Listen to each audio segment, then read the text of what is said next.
We made it through the rain and kept our bed protected. We made it through the rain.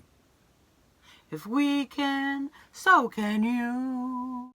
Hey everybody, it's Kelly and Sophie Doyle. Come here, Oni. Come say hi, Oni. Hey, get your toy. Say Happy New Year. Happy New Year, buddy. Oni. Yay. Happy New Year. Say Happy New Year. Good girl. Happy New Year. So we just wanted to wish everybody a Happy New Year. We made it through.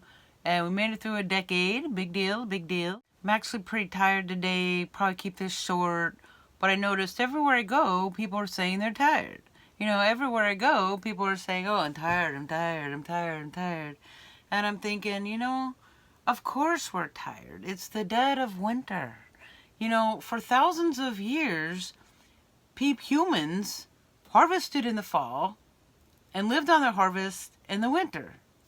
For the most part, in most parts of the world, during the winter time, we are biologically wired to just eat, sleep, and bleep.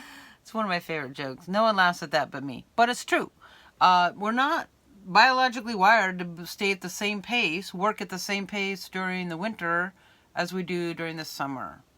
One of my favorite books is called In Praise of Slowness. And he talks about how things change with the clock and the clock ruling our lives, the watch, and then electric light, and now, you know, it's 24/7 this, 24/7 that, and, you know, we're trying to keep up at the same pace as the summertime, and we're not wired to do that, and I think that's causing a lot more stress and exhaustion.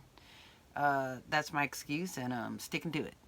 So thank you guys so much for hanging with us for this year. It has been a challenging year, but it's been a good year. Some of the highlights, I'm not going to go into big montage. I don't want to go into montage. I don't have time to do a montage. But some of the highlights of this year, I wrote them down somewhere. Oh, they're on my phone and I'm using it. Los Angeles. Los Angeles was a big surprise. And that was a lot of fun. And I'd like to go visit Los Angeles again, Santa Monica. That was a highlight of my year. Seeing Wandering Jimmy and Olive was a highlight of my year. I hope to see them again. I hope to be able to get back on the road, get either this one or another vehicle where I can get back on the road in the spring. And the RV, as much as it's been stressful with the leak and stuff, and there's a lot of reasons, a lot of factors went into that, why it took so long. I'm not even going to go into that. But it's really been nice to be able to experience being in an RV, experience some of the features of a home, especially the large fridge. Of course, standing up. People were saying, wow, you really stuck to it. I never would have stuck to it. You just kept going and going on the roof. And I'm thinking, yeah, you would. Yeah, you would. If a minivan was your alternative, and that was my motivation, is to stay out of the minivan.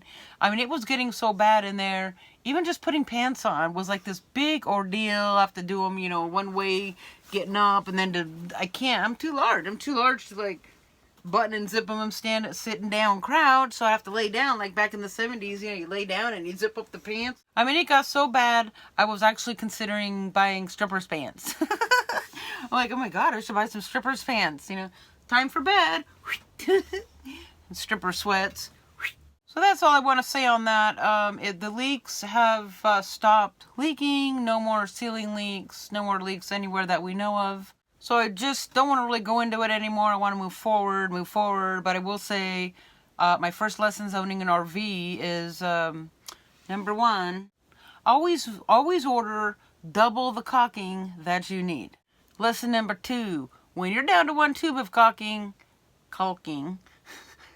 start ordering more. Order more. In general, when you own a Class C or probably any RV, you can never have too much caulk. These were funnier when I wrote them down. I'm just so tired, you guys. I'm so tired. It's the dead of winter. We're supposed to be just leading, sleeping, and bleeping, right? But somebody actually, during that time, when I was working on the ceiling, someone sent me, you guys, thank you so much. Someone sent me a couple bucks on PayPal. And I noticed it was like the same price as my caulking. And it was very tempting to respond, thank you for the free caulk. So that's enough on the RV. So for those of you out there who, it's almost everybody is feeling tired, remember that this is a time we're still in the winter. I don't know why New Year's is in the dead of winter. There's nothing new happening in the winter. It's not the time of the year to be starting new projects. It just isn't. It's not natural. Nothing's blooming except for citrus. And I actually researched this, and I haven't had time to look up my notes, but I researched it. I'm like, why is New Year's in the dead of winter? This should be in springtime. That's when, things are blooming. That's the time to start doing new things. There's an old ancient saying about everything you need to know about life, about you learn from nature, and nothing's blooming in the dead of winter. This just, to me, it just doesn't feel like the time to be starting new things. It's the time to be hunkering down, relaxing, restoring, recovering, recouping, recharging. So I looked it up, and there are different calendars. I didn't know this. We're not taught this in school. There are different calendars where New Year's is actually, Google it and look it up. I got to dig out my notes. There's like the Chinese New Year. I think it's more in the spring. And there's several other calendars where the New Year is in the spring. So for those of you out there who are tired like me, we're tired. We don't want to get out of bed. It's natural. That's okay. And I say just be.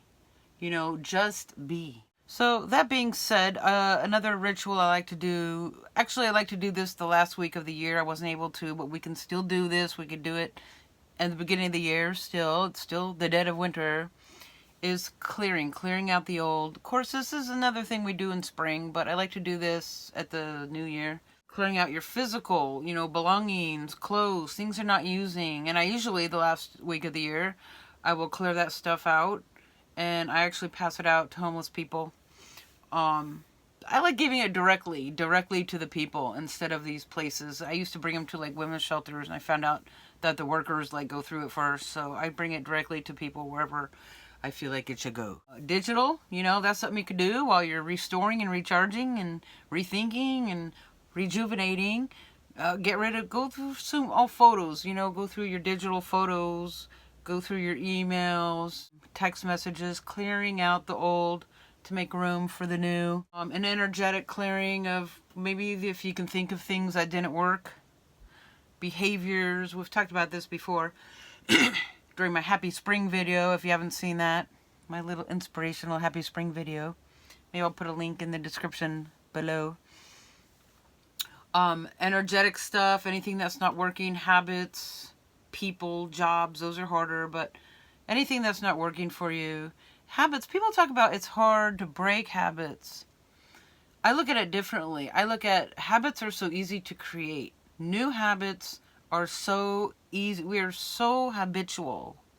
Humans are so habitual that if you write down some new habit that you want to do, I think it's 30 days or something. There's actually studies saying that if you do that thing consistently, at some point it does become a habit. It becomes a habit. I've seen this in action in my own life. And so it's really not that hard. You just, in the beginning, you do that thing over and over and over, and it becomes a habit. So, clearing out the physical, clearing out the digital, clearing out the energetic stuff that's not working for you. Or if you're too tired for that right now, that's okay. You can do that in the spring. Just sit and be and visualize the clearing. Visualize the clearing. So that's about all I have today. Be gentle with yourselves. I mean, come on, it's dark at what feels like 2 in the afternoon. If you're a night person, I think it's harder in the winter because I'm a night person and I wake up late and I tend to work best at night. So, I mean, if you're waking up at noon, it takes 2 hours to get out the door. You got 2 or 3 hours of sunshine. It is a hard time of year. Vitamin D helps, it's supposed to help with that. Just let it be a time of self-care, self-nurturing, and self-love. Because springtime is going to be here in the blink of an eye, and then we're not going to have an excuse. So right now, my excuse is wintertime, and we are biologically wired during the wintertime to just eat, sleep, and bleep. That's my excuse, and I'm sticking to it. God, the lighting in here is horrible. Horrible! I need to get more Lucy lights. My Lucy lights everywhere and set them up. Like Blanche in Streetcar Named Desire. And I'm ready for my close-up. Thank you for watching. I'm Kelly Doyle. There's Sophie Doyle waiting for a walk. Thank you for watching. Have a beautiful day and follow your bliss.